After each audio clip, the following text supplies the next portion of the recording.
The tragedy of most lives is not failure. It is comfort. It is waking up each morning with the same thoughts, the same doubts, the same quiet acceptance of limits that were never real to begin with.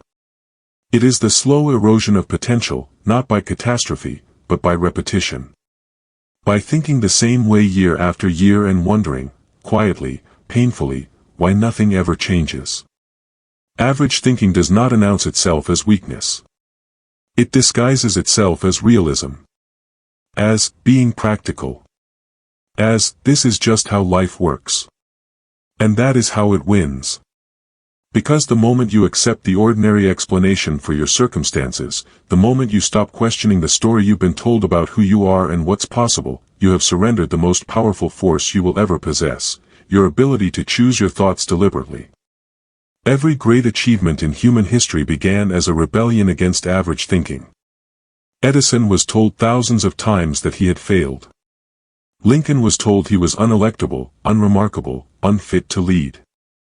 Carnegie arrived in America with nothing but a belief that poverty was not destiny. Disney was fired for lack of imagination. The world did not change for them. They changed first. And that is the truth most people never confront. Your results are not random, and they are not unlucky. They are the physical echo of your dominant thoughts. Average thinking creates average results because it asks small questions. How do I get by? How do I avoid risk? How do I stay comfortable? Great thinking asks different questions. What am I capable of becoming? What must I demand of myself? What would my life look like if I refused to live beneath my potential? The mind is not a passive observer of reality. It is the architect of it. Napoleon Hill understood this long before neuroscience gave it language.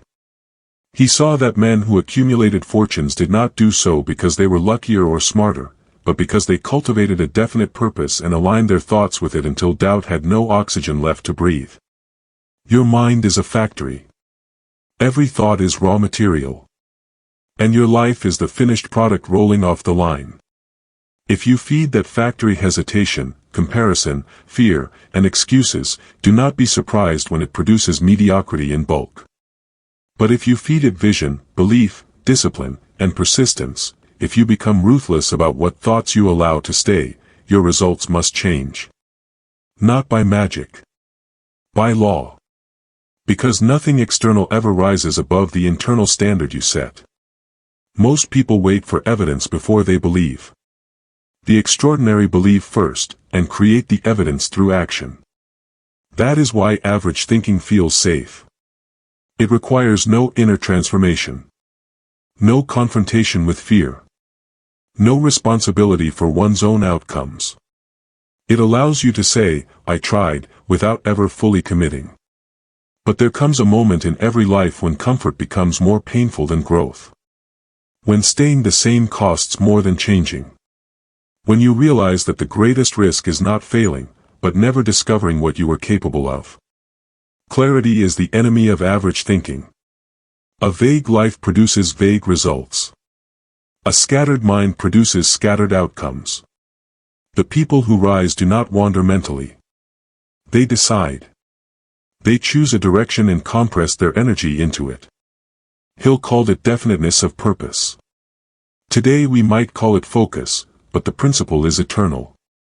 When you know what you want, the mind organizes itself around that aim. Opportunities that were invisible begin to reveal themselves. Decisions simplify. Distractions lose their grip. You stop asking for permission, from society, from family, from fear, and start acting as the author of your own direction. This is where belief becomes the hinge on which everything turns. Belief is not blind optimism. It is disciplined certainty. It is the refusal to allow temporary circumstances to dictate permanent identity. It is the quiet, unshakable conviction that your present situation is not the final verdict. Henry Ford said, whether you think you can, or you think you can't, you're right. Not because thought alone moves machines, but because thought directs behavior. Behavior compounds. And compounded behavior becomes destiny. Average thinking waits to feel ready. Great thinking moves while fear is still present. Fear is not a sign to stop. It is a signal that you are standing at the edge of growth. Every meaningful transformation requires walking through uncertainty with nothing but conviction as your guide. Discipline is where belief becomes visible. Not motivation. Not intensity. Discipline. The willingness to act consistently even when emotion is absent. To do what must be done long after the initial excitement fades. To show up for your vision when no one is watching and no applause is coming. Average thinking negotiates with effort. Great thinking commits to standards. And standards, live daily, rewire identity. You do not rise to the level of your goals, you fall to the level of your habits. And habits are nothing more than thoughts repeated until they become automatic.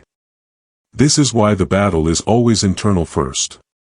Before the world changes, the inner dialogue must change. Before circumstances improve, self-image must elevate. Before results expand, thinking must stretch beyond what feels familiar.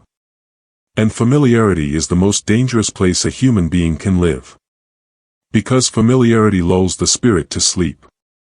Average thinking clings to what is known, even when what is known is quietly suffocating ambition. It chooses predictability over possibility. It confuses routine with stability and calls it a life. But deep down, beneath the noise and distraction, there is a knowing, an ache, that says, this is not all you are. That voice is not weakness. It is truth. Every person who ever transcended their circumstances felt that same internal friction first. The tension between who they were and who they knew they could become. That tension is not meant to be avoided. It is meant to be harnessed. Because growth begins where certainty ends. The mind must be stretched before life can expand. This is why adaptability is not optional. The world does not reward rigidity. It rewards those who can evolve without abandoning their core purpose. Hill spoke of the importance of a flexible plan, holding the vision steady while allowing the method to change. Edison did not abandon the light bulb because a filament failed. He adjusted. He learned. He persisted. Not with blind stubbornness, but with intelligent resilience. Average thinking interprets obstacles as stop signs. Great thinking sees them as instructions. Every setback carries information. Every failure refines strategy. But only if the ego is quiet enough to listen. The average mind takes rejection personally. The disciplined mind takes notes. Resilience is not loud. It is patient. It is the capacity to endure temporary discomfort without surrendering long-term intention. It is waking up after disappointment and recommitting, not dramatically, not emotionally, but decisively. Most people quit internally long before they quit externally. They keep moving, but belief has leaked out. Standards soften. Effort becomes inconsistent. And then they wonder why progress stalls. But progress does not respond to wishes. It responds to alignment. Alignment between thought, emotion, and action. Gratitude sharpens that alignment. Not gratitude as passive contentment, but gratitude as grounding. As awareness. As recognition of what is already working so the mind does not collapse into scarcity. A grateful mind sees resources instead of lack. Options instead of walls. Carnegie understood this deeply. He surrounded himself with minds sharper than his own, not threatened by them but strengthened. He knew wealth was not money first, it was mindset, multiplied through collaboration and purpose. Average thinking isolates. Great thinking builds. No one who has ever created something meaningful did it alone.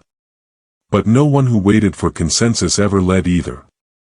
Leadership begins internally. It is the decision to live by principles instead of moods.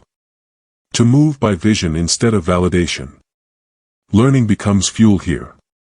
The moment you decide you already know enough is the moment growth ends. The world is changing too quickly for static minds. Curiosity is not a hobby, it is survival.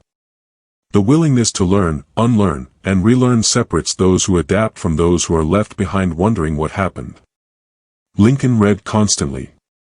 Ford studied systems obsessively. Disney refined imagination with discipline. None of them mistook talent for completion. They treated mastery as a lifelong pursuit. Average thinking asks, when will it be easy? Great thinking asks, what must I become? Because the ultimate transformation is not external success, it is identity elevation. When you change how you see yourself, behavior follows. When behavior changes, results have no choice but to shift. This is not motivation. It is mechanics. And this is where most people hesitate, right at the edge of responsibility. It is easier to blame circumstances than to audit thinking. Easier to criticize the system than to confront complacency. Easier to stay average and complain than to rise and be accountable. But the cost of average thinking compounds quietly. Years pass. Opportunities fade. Potential calcifies into regret. And one day, a person looks back not at what they failed at, but at what they never attempted. That is the real loss. The moment you decide that average is no longer acceptable, everything begins to reorganize. Time becomes more valuable. Energy becomes more intentional. Distractions lose their charm. You stop consuming inspiration and start executing principles. Action is the final separator. Not frantic action. Aligned action. The daily, unglamorous execution of what your future requires, even when the present